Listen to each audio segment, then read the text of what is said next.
Bonjour à tous! Aujourd'hui, dans cette vidéo, je vais vous parler des fausses croyances. Alors installez-vous, on y va!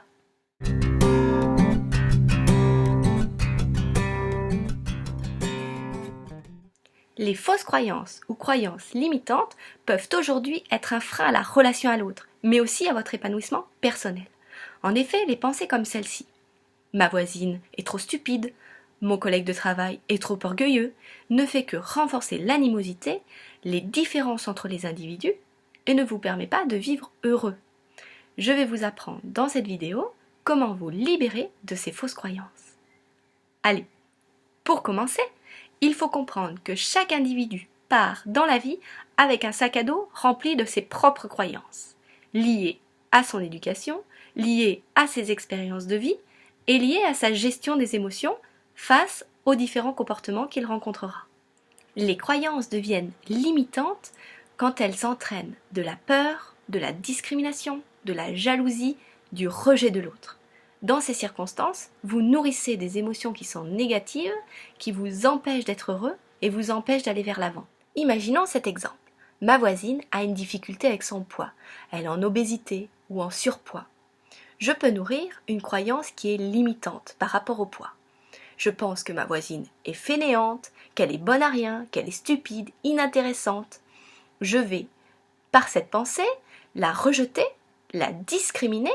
Je vais entretenir des émotions qui sont négatives à chaque fois que je la verrai. C'est pas comme ça que je vais réussir à être heureuse dans la vie. Alors, comment vivre avec la différence des autres? Il n'est pas question de se mettre des œillères, de se mettre un voile et de laisser l'autre de côté en disant « il vit sa différence ». Je l'accepte, mais je veux pas en entendre parler. C'est pas comme ça qu'on fait, c'est pas comme ça qu'on arrive à s'épanouir. Vivre avec la différence, c'est la comprendre. Et c'est ça le plus difficile et c'est là-dessus qu'il faut travailler.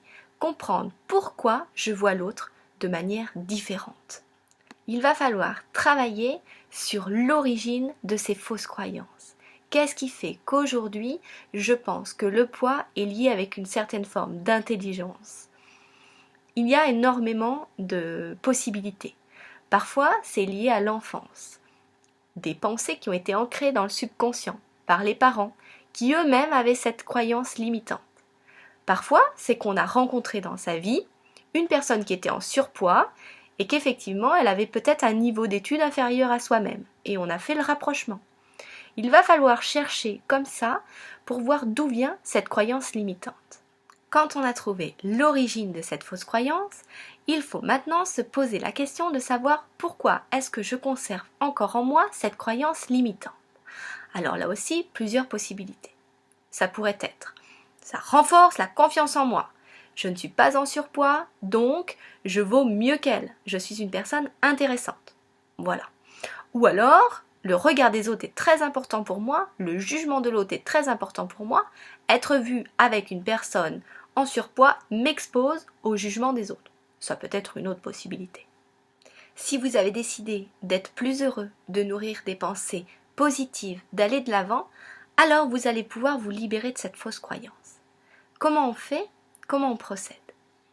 Première étape, on va observer sans porter de jugement. Ma voisine est en surpoids ou en obésité. Ça s'arrête là.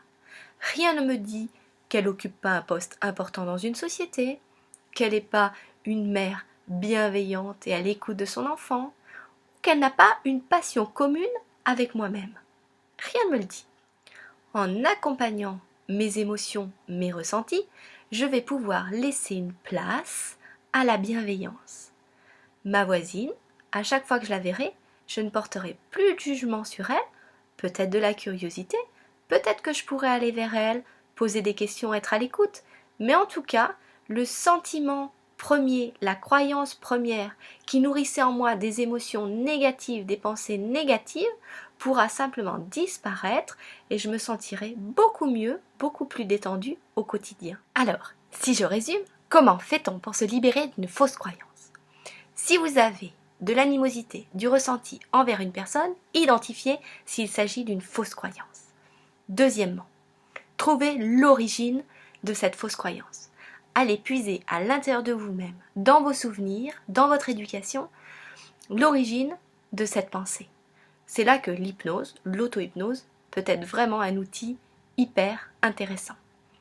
Ensuite, posez-vous la question, est-ce que cette fausse croyance m'apporte quelque chose? Est-ce que je vis bien avec cette fausse croyance ou est-ce que je vis mal mes émotions? Une fois que vous êtes posé la question, que vous avez identifié vos besoins, il va falloir passer à l'action. Passer à l'action, ça va être décrire les faits, décrire la personne sans porter de jugement et laisser place à l'écoute, à la bienveillance, à la compréhension. C'est de cette manière que votre vie pourra changer et vous pourrez vivre plus heureux avec vous-même et avec les autres, bien sûr. Plus largement, les fausses croyances sont partout dans la vie. Que ce soit dans le milieu professionnel, il faut être très intelligent pour avoir une promotion. On ne peut pas allier vie professionnelle et vie familiale. Ou que ce soit dans le milieu personnel, il faut vraiment être très beau pour attirer une personne.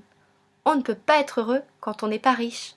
Toutes ces pensées peuvent vous provoquer barrières et obstacles dans votre vie de tous les jours et vous rendre malheureux et vous empêcher de vivre et d'être la personne que vous avez envie d'être. Avant de vous quitter, je vous fais une petite mise en garde.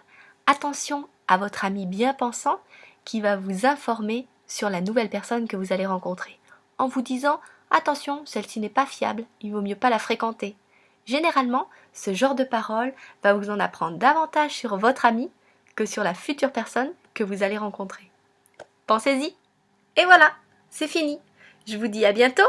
N'hésitez pas à me laisser un message à l'adresse mail ou sur mon site internet. Au revoir!